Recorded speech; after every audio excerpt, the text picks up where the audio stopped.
Hello, I'm talking today about diets, and I'm talking about the problems that they cause. Now, I've covered some of this information, but believe me, there will be information here that you did not know, and hopefully stuff that you can apply to your own life. Now, the problems of traditional diets lie in both health and long-term weight loss. Firstly, health. What do we need these foods for? We need fats. We really need fats. Your brain functions best off fat. That is the macronutrient that is most important for brain health. Now, I've seen some research recently saying that low-fat diets and low levels of cholesterol dramatically increase your risk of a lot of neurological disorders, things like Parkinson's disease and Alzheimer's. You need fat, especially for your brain. Cholesterol is necessary for transport of a lot of processes in the body, and you need fats for that to happen. You need fats for vitamins to be digested and transported, absorbed in the body. Without fats, that can't happen. So immune function will go down, and cells won't function properly.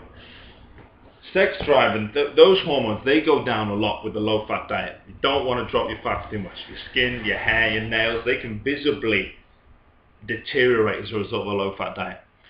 Protein. We need protein to turn over tissue all the time. Your muscles, your organs, it's all getting broken down and made up again, And to aid this process and to make sure you keep hold of the fat-free mass, which is something almost all of us want to do, then we need protein. We absolutely need protein. There's essential fatty acids in the diet and essential amino acids in the diet. So they're from fats and they're from proteins. The term essential just means that your body can't make it itself, so it needs to get them from the diet.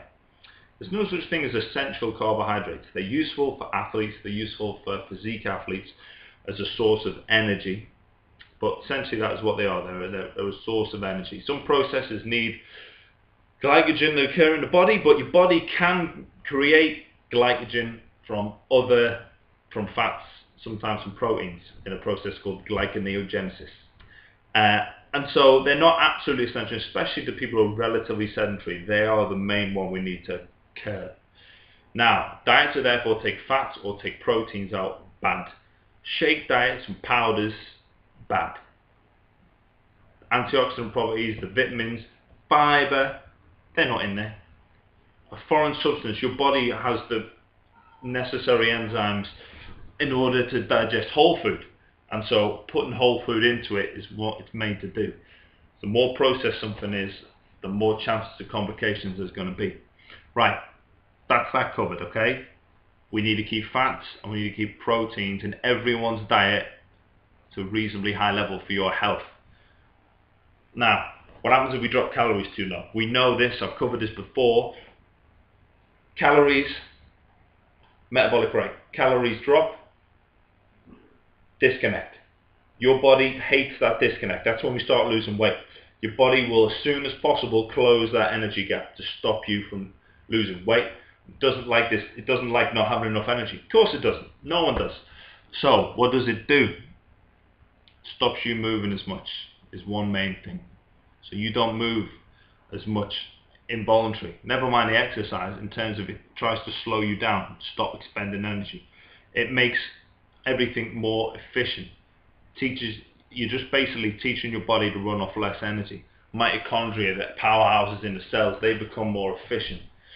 There's less proton leak from them, which is a big exponent of energy expenditure certainly amongst rats. It's just cleaning things up to make sure there's no unnecessary energy lost. When you eat food, the thermic effect lowers, your heart rate lowers, so everything slows down. The bigger the reduction of calories, the bigger that slowdown.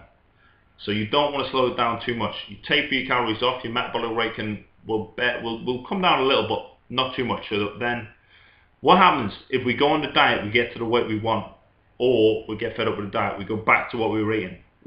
The metabolism is then slower than the calorie intake. We put weight on quickly, our body fat overshooting, we go beyond where we were. This is a problem obviously if we're getting bigger, but why does this happen? Under these circumstances, we create new fat cells. And as soon as you've created a fat cell, you cannot get rid of the fat cell.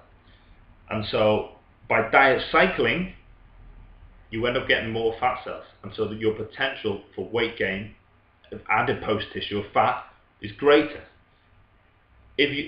Greater than if you just constantly overfed.